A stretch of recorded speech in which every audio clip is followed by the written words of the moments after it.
Hello everyone. So I'm in the greenhouse, which is pretty packed already, and it'll get a lot more packed to the point where I'm literally tiptoeing around plant pots on the floor. So a while ago, a few months ago, well more than a few months ago, I did a video about how to store dahlia tubers, and now it is at the point where I'm taking them out of storage and planting them up in order to get them to start growing. They had quite a good survival rate. I haven't lost many. They've stored really well in the newspaper and cardboard boxes in the shed. They've been frost free. Any nights where it got really cold, like we're talking like -6, I did put the heater on in there a little bit because I've got the fish tanks in that shed as well. But I'm just going to explain a bit of how I get them to grow basically. So when I had the dahlia tubers, when I take them out of the newspaper, you would, to anybody, they think that's dead, but no, they're not.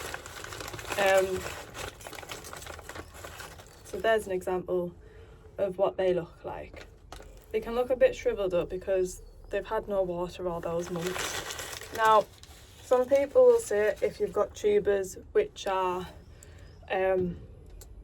shriveled up, to cut them off. If they're like to the point where they are really shriveled up, then maybe, but to be honest, I think you're just creating a wound for horrible things to get in, so I wouldn't bother. However, if you see ones which are rotten or have mold growing on, do take them off, because that will probably spread to other tubers and the rest of the plant essentially. And also when you're adding that water and the compost, that's more likely to happen as well. So if you want to check if the tubers are viable, as in are they alive, one way I check is to just get something sharp. Literally I've used pens, plant labels, all sorts of things, and you just cut a little bit on that tuber. And I'll use this example. I mean, I know this is alive anyway, but it's sprouting. But this one is a bit different because this is a red leaved dahlia. So with your normal dahlias, which are green leaved, what you want to look when you scratch that tuber is for it to be white. If it's black, that tuber is rotten. It might be a case where just one of the tubers are rotten, but if multiple ones are, the whole thing needs to go. However, with red-leaved dahlias, their flesh is a pinky purple, sometimes dark purple. So don't always think, oh, it's dark, it's dead. It might be a red-leaved dahlia. Us gardeners often lose labels, or they wash off, so we don't know what they are when we dig them up, or they get lost in storage. So sometimes we don't always know, but that is a thing to look out for. A lot of mine have already started sprouting. So just here, you can see those two little shoots coming out there.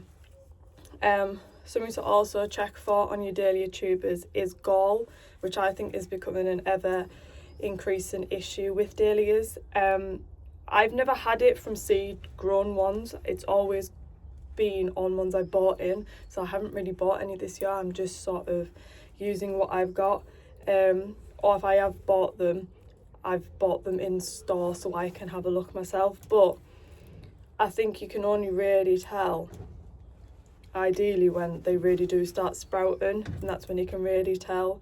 Because I'm quite new to gall, I don't really have that much experience with dealing with it, because I haven't always bought tubers. I've always started out as growing them from seed. So only in recent years I've started actually buying them, and then I've noticed that this is an issue.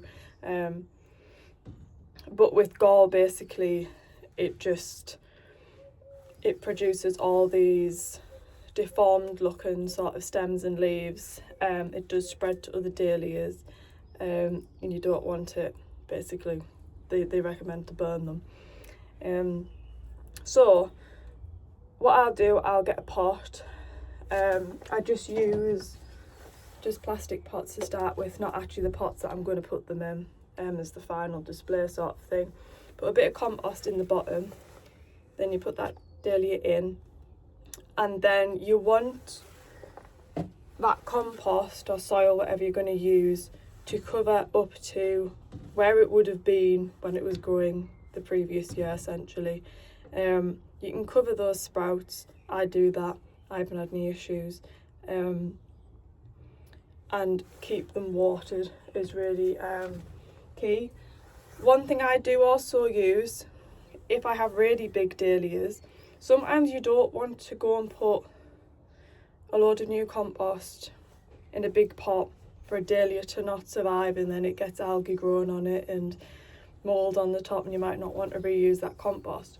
So what I do is I use a seed tray and I actually push the compost round to create a mound, and when that grows then I'll put that in a bigger pot, because then I know it's all right, sort of thing.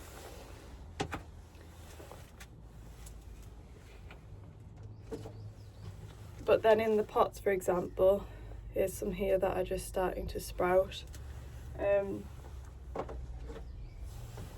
One thing you can do that is recommended, especially with taller dahlias, sometimes I don't think you have to do them. It depends on the variety, but especially the taller ones, with your big flowers, you do need to top them stems when they start growing, so that just creates a bushier plant. Otherwise you'll just get one big stem with a big flower. If you're showing, that's ideal, that's what people do to grow show flowers. But if you want multiple flowers, which would be a smaller size in your garden, then you really want to be nipping those tops out. You do it with other plants as well, but dahlias is also one of those plants that you need to do that for. You can also then use them to create new plants. If they're big enough, you can put them in water and they will root, and then you put them in compost.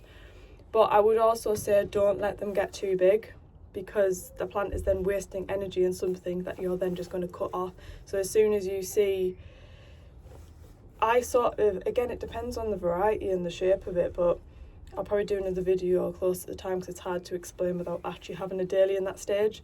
But if you've got your stem coming up, leaves, more stem, leaf, and then maybe another stem coming up and you're getting all them leaves on there, then I would nip that out and then it will send side shoots out. Don't wait until it's like really long. Unless you do want to take cuttings from it, then yes, do that. But if not, you're just losing energy for no reason, basically.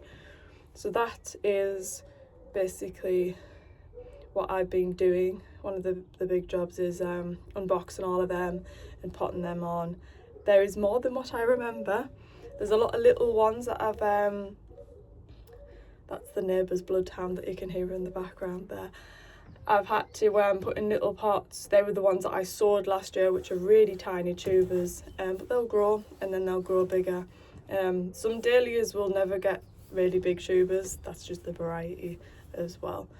But yeah, it's still also not too late to sow dahlias from seed as well. I cross-pollinate dahlias and collect my own seed, and have cultivated a few of my own varieties as well over the years. They're a really sort of easy first starter plant, really, if you want to get into gardening, I'd say. But there we go. But I will do another video to explain how to take cuttings from dahlia tubers and what to do to pinch them out to make them bush out more. Bye bye.